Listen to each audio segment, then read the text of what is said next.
Bonjour à tous, bonsoir plutôt, entre les deux. Merci à Madame Greta White d'être ici, la consul générale d'Australie, avec son collègue Francisque, qui vont vous présenter les opportunités d'études en Australie. Une question, ce sera en français ou en anglais? Ok, donc ce sera bilingue.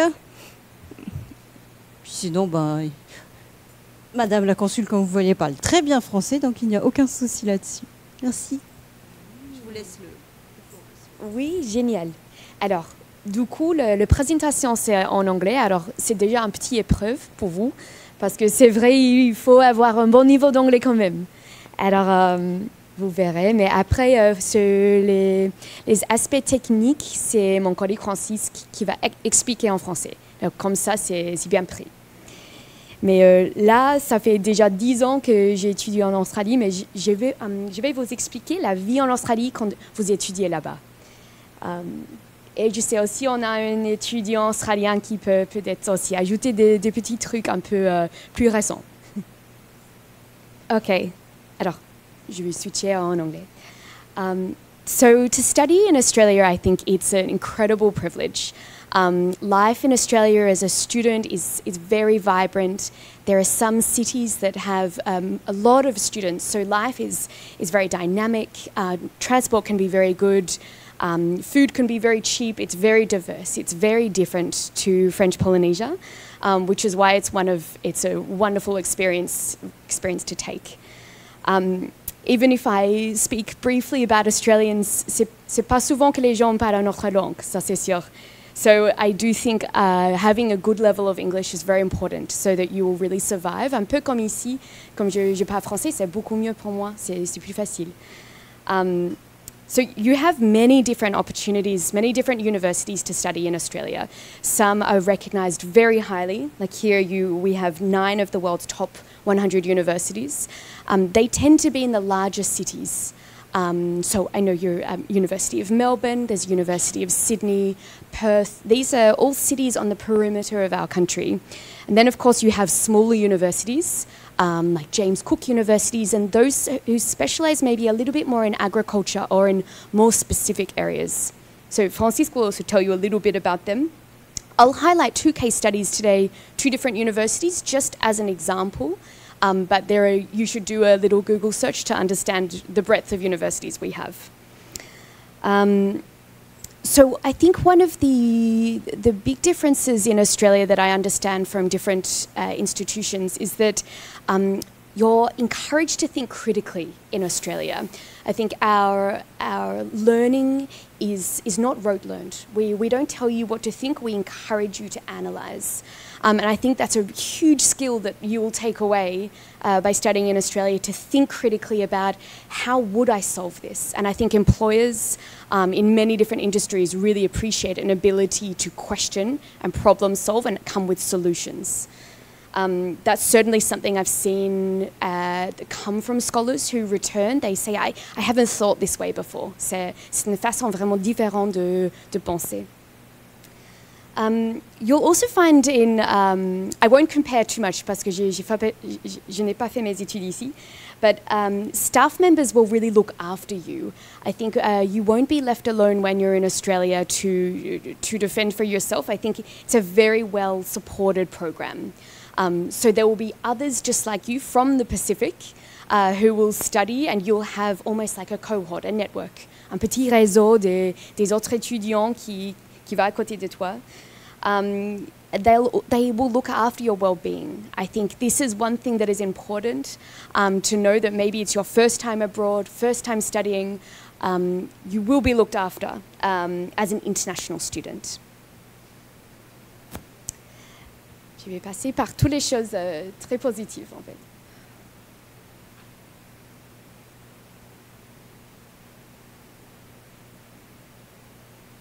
Alors, un peu comme ici, la vie en Australie, c'est tellement actif. So we love to integrate all sorts of sports into our way of life. And this is very much offered in a lot of universities in Australia. Like me, et peut-être comme les autres Australiens que tu connais, on est très amicable. We love learning about different cultures. So when you come to Australia, you should also remember that we want to learn about your culture. C'est très important d'avoir cet échange, cet lien culturel, je crois aussi. Largely speaking, bien sûr que ça change beaucoup, but Australia is a safe place to live and study. You can walk in the evening without a problem. Cities are very large, particularly cities like Melbourne. They're very well connected with public transport. But I must say the cities are a lot larger than Papeete. Ça c'est sûr. Here we're talking about food. It's very multicultural in Australia. So you have people from all over the world who will come, and that also means that you have access to different types of food. So il n'y a pas de souci si tu préfères l'italien, français, le thaïlandais, il y a toujours des options.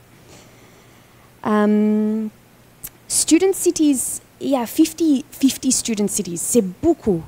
These are our main cities. So these are our well, not capital cities. Canberra's there, but main cities in these states. So Melbourne is very large, multiple large universities there, as in Sydney. Brisbane a little bit less because of the population is a bit smaller. Canberra, I will talk about Canberra. There's a case study at the end about Australian National University. University of French Polynesia has already an exchange with them. So it might be a little bit easier, and Perth. En Australie, peut-être ça vous étonne, mais 30% est né à l'extérieur de l'Australie. And even though I said not many Australians speak another language, il y a 23. Alors, you will note that our society is in English, and sometimes these other languages are from what people have brought in. So it can be Indian, Mandarin, Vietnamese, all sorts of languages.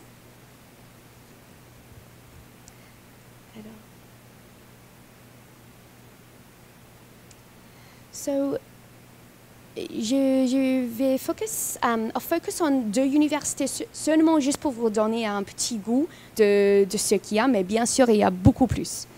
Je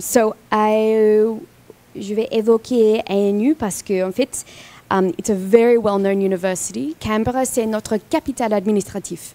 Alors, c'est pas Sydney, comme tout le monde pense. Globally, number 2 of the most livable city. Alors, moi aussi, je dois travailler à Canberra. C'est très facile de bouger. C'est tellement une ville d'étudiants. I can only speak highly of it. Maybe we can have other opinions. Là, il y a 25% des gens qui parlent notre langue. Ça, c'est plutôt une langue première. So sometimes English is their second language. The university, for example, is ranked 30th globally. So they're at the front of their game, I think, in law and the social sciences and humanities, medicine. It's the first most employable graduates in Australia. So if I return to the point where we want you to give you the skills that make you ready to go into employment, dans les carrières. So there's always a focus at university to be very practical. So sometimes that can be a stage, it can be meetings at one of the government departments. C'est très pratique. Number 1 most international university in Australia. C'est vrai. On a beaucoup d'étudiants étrangers à ANU parce que je pense que ça offre beaucoup. Le campus, c'est énorme. And they're the 5-star staff-student ratio. Ça veut dire que les classrooms sont un peu comme ça. C'est jamais trop plein. It's really un environnement très proche pour apprendre. Et ensuite, il y a... Ah non. J'ai déjà... Je vais juste évoquer un autre. Monash University, c'est juste une autre université à Melbourne, juste pour vous donner un autre goût. It's the 5th best student city globally. So, you think of all these very large cities that are very good at hosting students. Melbourne is an excellent choice. Monash, for example, is ranked 37th globally, alors 37e dans le monde, c'est très haut. And each university, as I was saying, has some different aspects, some je ne sais quoi. So for Monash, for example, c'est le premier, it's #1 Australia in computer science and engineering. Alors, si vous spécialisez dans un côté spécifique, on peut vous en parler après pour vous diriger peut-être dans une université qui vous plaît. And then, for example, and I'll finish there, but Monash University, par exemple, c'est 80 000 étudiants. So we are talking universities of a very large size, beaucoup plus que University of French Polynesia. So you will have many different avenues to be part of associations of sport, part of the community, whatever you would like to be part of in sporting codes, there will be a union or a sporting club for you. Alors, ça c'est toutes les choses très positives. Après, on va évoquer les aspects techniques sur le programme. Mais est-ce que vous avez déjà des questions que je peux répondre? Pas en ce moment. Ok, génial. Et Francis, maintenant, ce sera en français. Ce sera plus facile. Bonsoir à tous. Du coup, je vais vous parler plus précisément des Australia Awards. Donc, c'est les bourses qu'on a remis en place. En Polynésie, on a eu déjà ces bourses étaient mises en place entre les années 80 et 2000, ça s'était arrêté. Et là, c'est la deuxième édition, on a relancé. Donc les premiers étudiants polynésiens, ils viennent de commencer leurs études en Australie. C'était pour la rentrée de janvier 2025. Et là, pour cette deuxième édition, donc ce sera pour la rentrée de janvier 2026. Les bourses Australia Awards, elles sont offertes du coup pour les étudiants polynésiens et les étudiants calédoniens. On a donc c'est des bourses du gouvernement. Si pour la Polynésie, la Nouvelle-Calédonie, on en a environ 5 cette année. Vous pouvez faire cette demande de bourse soit pour étudier en master, soit pour faire ce qu'on appelle des graduate diploma. Donc je pense que c'est des sortes de diplômes universitaires. Ça va être des cours qui sont offerts qui sont proposés sur 6 mois à peu près. On a sélectionné avec le gouvernement polynésien certains secteurs prioritaires. Donc c'était toutes les priorités que le nouveau gouvernement avait annoncées. Donc tout ce qui était secteur primaire, agriculture, pêche, les énergies renouvelables, les études pour tout ce qui est économie numérique et tout ce qui est lié au numérique plus largement, le tourisme, notamment écotourisme, agrotourisme, et après on avait les sciences sociales et tout ce qui est gestion des milieux naturels. Si vous étudiez dans un autre secteur, vous pouvez tout à fait faire une demande de Australia Awards. C'est pas, on va pas rejeter votre demande. Après, c'est vraiment au mérite. Donc voilà, ça c'est les secteurs prioritaires, mais vous pouvez faire des études dans plein d'autres domaines. La bourse, elle va comprendre plusieurs aspects. Non. Donc la bourse, elle va prendre en charge un aller-retour en avion, les frais de scolarité dans les universités. Vous aurez un petit per diem pour vous aider à vivre en Australie. L'assurance maladie est prise en charge et je crois qu'il y a aussi des cours en amont de la rentrée universitaire. Donc ça va être des cours soit d'anglais, soit de mise à niveau pour arriver à l'université. C'est généralement sur quelques semaines avant la rentrée. Et ça, c'est également pris en charge par cette bourse. Sachant qu'en Australie, quand vous êtes étudiant, vous avez également beaucoup de temps libre pour travailler. Donc vous pouvez tout à fait avoir des revenus supplémentaires en plus de la bourse pendant que vous êtes sur le territoire australien. Une des conditions de la bourse, par contre, c'est qu'une fois vos études finies, vous êtes obligé d'entrer en Polynésie française. L'Australie ne vous accordera pas de visa travail. Vous pourrez travailler pendant vos études avec votre visa étudiant, mais après, on demande aux gens de repartir en Polynésie au moins pendant un certain temps, parce que l'idée de ces bourses, c'est d'aider les jeunes des territoires du Pacifique, notamment, à venir contribuer au développement de leur pays à la suite de ça.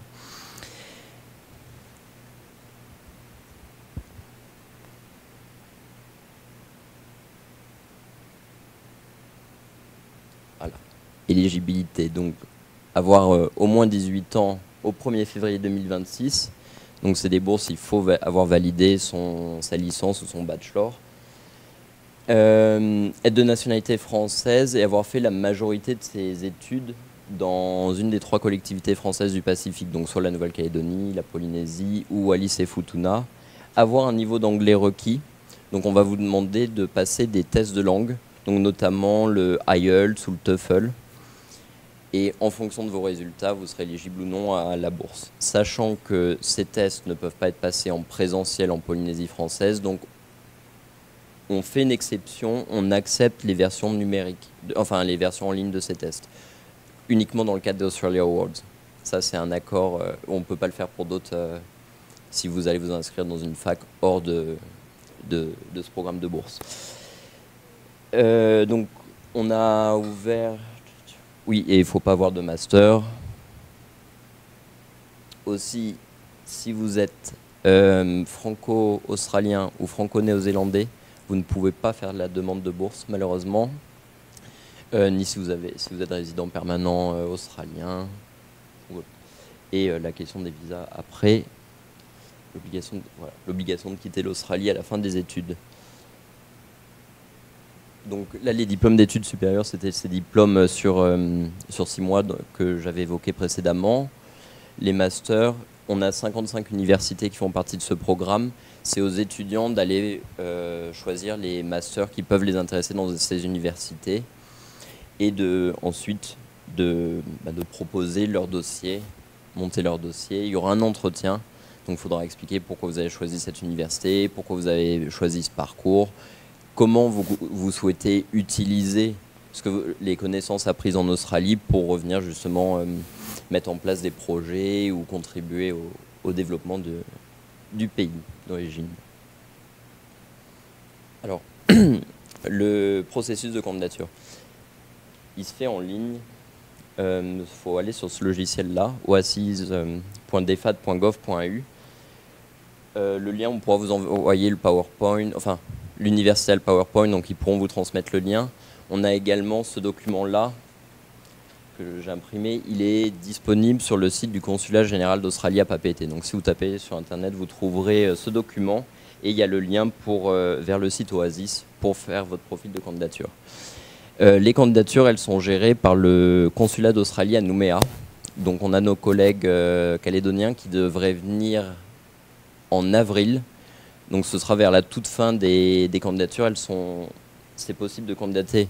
Ça a ouvert le 1er février et ça va se terminer le 30 avril 2025. Nos collègues de Nouméa viendront début du mois d'avril pour soit vous donner des informations complémentaires sur ces programmes ou pour vous aider dans le processus de candidature et également mener les premiers entretiens de candidature. Dans votre dossier de candidature, vous voyez, il y a plusieurs documents qu'on vous demandera, donc il faudra les mettre, enfin voilà, c'est un logiciel, il faut juste mettre les PDF en ligne, donc ça va être les preuves de citoyenneté, vos résultats scolaires, universitaires et probablement, je crois, le baccalauréat également, un curriculum vitae et des referees, deux personnes de recommandations extérieures. Ça peut être des professeurs, ça peut être des employeurs, ça peut être des personnes qui, si vous avez fait des engagements associatifs, ça peut également être les personnes qui gèrent cette association.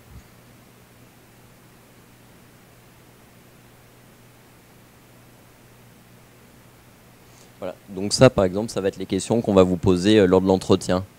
Voilà, ce que je disais précédemment, comment ces études vont vous servir plus tard dans votre carrière. Qu'est-ce que vous comptez faire de ces connaissances pour le pays dans lequel vous êtes? Parce que les bourses sont pour tous les gens du Pacifique. Alors, quand vous mettez une application, il faut vraiment penser, pourquoi est-ce que j'ai choisi ça? Qu'est-ce que je vais prendre chez moi? Quand je retourne, je vais contribuer à la société de Polynésie. Comment? Parce que ça, c'est vraiment le but. On ne veut pas que vous restez en Australie et on gagne de ça. C'est que vous revenez, vous pouvez vraiment profiter de cette connaissance. Qu'est-ce que vous pouvez donner à votre communauté, au village? il faut vraiment penser comme ça parce que tu vas raconter une histoire de ta vie. Alors c'est pourquoi on demande des questions aussi grandes, parce qu'on voit que c'est vraiment une étape de votre vie. Ça va vraiment ouvrir, je crois, les opportunités d'avenir. Bon, pour revenir sur le calendrier, donc comme vous voyez, les candidatures en ligne jusqu'au 30 avril. Ensuite, juin-juillet, on fera des entretiens de sélection. Donc ce sera nos collègues de Nouméa et une personne du consulat ici qui fera les entretiens. C'est bien ça. Juin-juillet, donc les entretiens. 30 septembre, dépôt de document final. Et la rentrée en janvier 2026.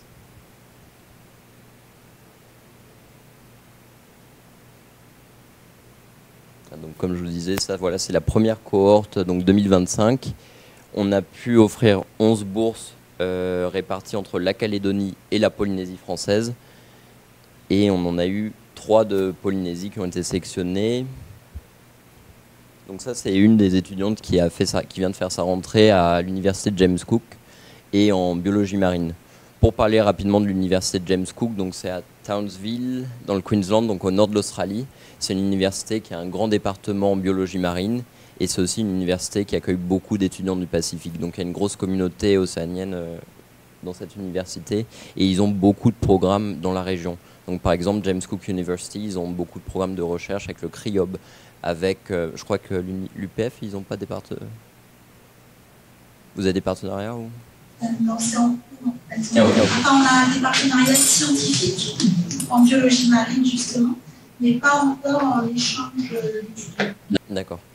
Après, il y a pas mal de groupes, je crois, de l'université de James Cook qui sont venus avec le New Colombo Plan. Donc voilà, il y a quand même un lien assez fort entre cette université, la Polynésie et le Pacifique plus en général. Donc voilà, après ça c'est des exemples. Cette adresse mail, c'est nos collègues de Nouméa. Donc si vous avez des questions, soit vous pouvez les envoyer à consulate.papt et c'est nous qui répondrons, ou sinon directement à nos collègues de Nouméa qui eux sont très au fait de ce programme, qui connaissent tous les détails et pourront vraiment vous répondre à vos questions. Est-ce que déjà vous avez des questions à ce stade? Sur les bourses, sur comment postuler, sur... Oui, j'en ai une. J'avais peut-être pas compris, j'avais lu rapidement le document que vous avez transmis. Je suis postdoc ici en sociologie et du coup je croyais que c'était ouvert au-delà du master. Donc est-ce que c'est la seule bourse ou est-ce qu'il y en a d'autres? Alors, c'est la seule bourse qui est gérée par le ministère des Affaires étrangères australien et qui est disponible en Polynésie française. Par contre, pour les postdocs, il y a plusieurs programmes de bourse qui existent. C'est sur notre page Facebook, donc l'Australie en Polynésie française. On a récemment mis justement des informations sur Australia Awards et on a également mis des informations sur 2 types de bourses qui sont offertes à des chercheurs de citoyenneté française et qui sont originaires du Pacifique. C'est plus pour les sciences sociales. Sociologie. Ok, ben parfait. Moi, du coup, je suis des moustiques en entomologie, moi aussi je cherche un postdoc. Eh ben, alors j'ai plus les noms, mais c'est une de nos dernières publications Facebook. Il y a ces 2 types de bourses et je crois qu'on peut postuler jusqu'à la mi-mars ou fin mars à ces 2 bourses. Après, il y aura d'autres bourses, pareil pour les postdocs, qui seront ouvertes, mais un peu plus tard dans l'année. Nous, on va pas forcément l'annoncer, mais par contre, tu verras, c'est géré par l'Académie australienne des sciences sociales. Et eux, ils ont une page où ils annoncent ça. Et donc, quand tu vas sur notre page Facebook, tu trouveras le lien pour cette page, avec les détails de toutes les bourses, sachant que c'est géré par Madame Claire Rioux, qui est elle-même française, et qui est la responsable des relations internationales de l'Académie des sciences sociales australienne. Elle était en Polynésie récemment, donc c'est comme ça qu'on a su également. Après, dans d'autres secteurs, je ne sais pas. Parce qu'il y a plein de petits programmes de bourse à droite, à gauche. Il y a quand même des bourses en entomologie et tout ça. Parce que moi, j'ai un labo qui est prêt à m'accueillir et en gros, j'essaie d'avoir un financement. Ouais, au Queensland, j'ai été à une formation 3 mois où il y avait un labo et en fait, elle a pu me garder. Donc, je cherche une bourse, je serai éligible Ça, je suis pas sûr. Je n'ai pas exactement la réponse, mais comme Francisque a dit, il y avait un groupe australien, une délégation qui sont venus ici il y a 2 semaines, je crois. Et ils ont lancé, cette dame, elle a lancé pour la première fois les bourses pour les postdocs à partir de $20,000. Et je sais que c'est financé par DFAT, ça c'est nous, c'est le ministre des Affaires étrangères, et on l'a dirigé par eux. Alors là, c'est un type un peu différent, mais je sais que c'est ouvert maintenant. Peut-être si je peux vous donner mes coordonnées après et vous donner directement parce qu'elle a su que c'est un programme très serré que tu dois postuler. Alors, on veut aussi que vous réussissiez. Merci. Excusez-moi, j'ai un peu la question. Et du coup, je suis en première année de doctorat ici. Et je me demandais, parce que j'ai des collaborations avec c'est le National University. Et demander est-ce qu'il est possible d'avoir des échanges, des séjours de recherche en Australie sur les supports de papier. Sur le papier, ça serait bien que puisse avoir accès au Museum National Museum. C'est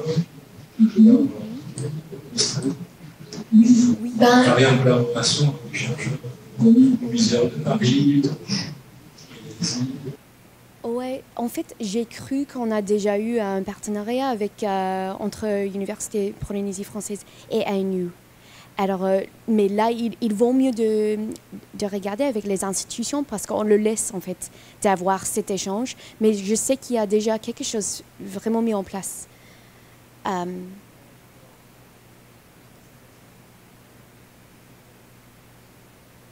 Oui. Là, oui. Bah, en tout cas, l'Australie, en même temps, c'est assez petit. Alors, nous aussi, DFAT, on a un bien partenariat avec ANU.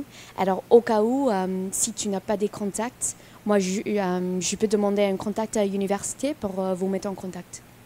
Si ça, c'est valable. Parlez-vous? Oui? Je crois que Francis sera... Oui, ça. Il y a aussi, en fait, il y a énormément de programmes qui existent, mais il y a beaucoup de programmes de scholarship qui existent, qui sont gérés par les facs. Donc en fait, des fois, il faut aller se renseigner, aller voir chaque université, comment postuler au programme qu'ils ont. Où il y a aussi beaucoup de programmes qui sont gérés par les académies ou par des think tanks, des associations. Donc pareil. Nous, on n'a pas toujours ces informations parce que c'est des choses qui sont privées et qui ne relèvent pas du gouvernement. Donc, voilà. Après, il y a plusieurs sites pour s'informer. Il y a notamment Study Australia. Donc, quand on tape Study Australia, ils évoquent tous les types de bourses qui existent. Il y a des bourses il y a eu pas mal de changements. Par exemple, il y a Destination Australia, je crois, qui est en train d'être revu, modifié. Donc, peut-être se renseigner vers la fin de l'année, histoire que tout soit bien mis à jour dans ces programmes de bourse. En fait, c'est le sens le pays français doit affronter les bourses. C'est de faire des échanges. Des échanges possibles. Parce que c'est l'Australie lui-même qui c'est difficile. Oui, mais ça, c'est le pays français qui est préfère l'accueillir. Souvent, elle va dire chercher plus dans le sens des bourses européennes. Et du coup, j'hésite. C'est ça. C'est pas ça. Après, oui, il y a des bourses au Saria. Il faut peut-être aussi se rapprocher d'eux parce qu'il y a le FEBEX, mais je ne sais pas si c'est disponible pour les universités ou c'est juste pour les mineurs. Il y a le Fonds Pacifique, donc selon le programme de recherche, selon comment c'est géré, peut-être peut y avoir des financements aussi de ce côté-là à voir.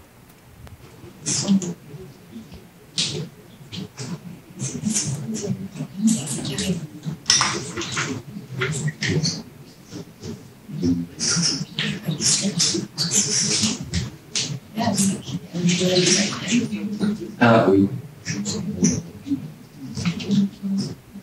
Cette question rapport à ce que tu avais dit, donc, les examens, les certifications de langue sont les certifications en ligne. Est-ce que ça veut dire que donc, au niveau du service d'immigration, le visa accepte aussi les certifications en ligne? C'est que pour avoir de scholarship? Voilà, alors en fait, on a obtenu des exemptions du ministère de l'Intérieur dans les cas des Australia Awards. Parce qu'on leur a fait comprendre que ni la Calédonie, ni Wallis et Futuna, ni la Polynésie française offrent des tests de langue en présentiel. Mais ça n'a pas été facile et on a vraiment c'est nos collègues de Nouméa qui ont vu avec le ministère de l'Intérieur et également avec les universités. Parce que les universités n'acceptaient pas forcément toutes les tests en ligne. Mais comme j'ai évoqué avec Virginia, en Nouvelle-Calédonie, ils ont le même problème et du coup, ils sont en train de voir justement comment mettre en place des tests en présentiel. Donc, si ça fonctionne en Calédonie, peut-être on pourrait reproduire la même chose ici en Polynésie et mettre ça en place. Mais là, on est encore au niveau des discussions, donc je sais pas si ça va être possible. Mais en tout cas, pour les gens pour ceux dont la candidature sera acceptée, on fera en sorte d'avoir des exemptions. Il n'y a pas de souci, pas d'inquiétude à avoir sur ce point-là.